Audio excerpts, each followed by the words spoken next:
योग वशिष्ठ 23वां दिन।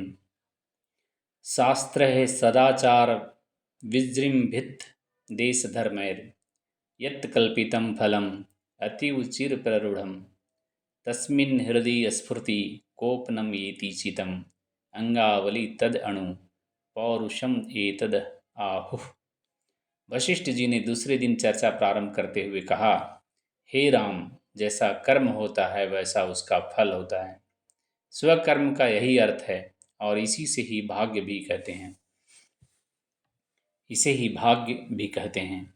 दुखों से त्रस्त होने पर लोग चिल्लाते हैं, कैसी त्रासदी है, कैसा मेरा भाग्य है। इन दोनों का एक ही अर्थ है। जिसे भाग्य या इस इच्छा कहा जाता है वह विगत कर्मों के अतिरिक्त और कुछ नहीं। वर्तमान निश्चित रूप से अधिक प्रभावशाली होता है। वे निश्चय ही मूर्ख हैं जो अपनी विगत कर्मों के फल से संतुष्ट होते हैं और अब स्वकर्म में प्रवृत्त नहीं होते।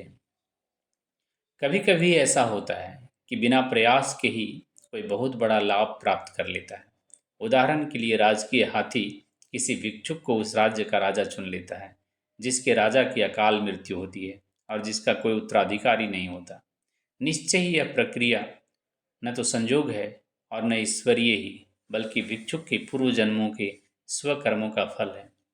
कभी कभी ऐसा होता है कि ओले पड़ने से किसान की फसल नष्ट हो जाती है। निश्चय ही ओलों की शक्ति किसान के प्रयास से बढ़कर है और अब किसान को पहले से अधिक प्रयास करना होगा। उसे अपरिहार्य हानि पर आंसू नहीं बहाने चाहिए। अगर वह अपना दुख न्यायोचित मानता है तो वह मृत्यु की अपरिहार्यता पर क्यों नहीं प्रतिदिन रोता। ज्ञानी इतना जानता है कि स्वकर्म से क्या प्राप्त किया जा सकता है और क्या नहीं। इस प्रकार बाहरी शक्ति को दोष देना सही नहीं।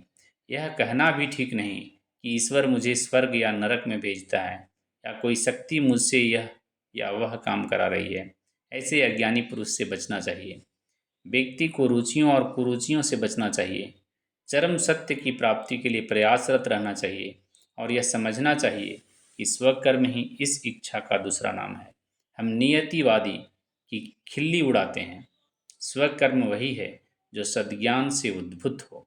सद्ज्ञान उस व्यक्ति के हृदय में ही प्रकट होता है जिसने धर्मनिष्ठ महानुभावों के चरित्र का अनुसरण किया होता है। हे राम, व्यक्ति को रोग मुक्त और व्यथा मुक्त रहने के लिए स्वकर्म करना चाहिए और परम सत्य तक पहुंचना चाहिए जिससे उसे पुनः यहाँ जन्म न लेना पड़े। ऐसे स्वकर्म की 3 प्रकार की जड़ें हैं और 3 ही फल है। अंतर जागृति होना, मन में निश्चय होना और शारीरिक क्रिया करना।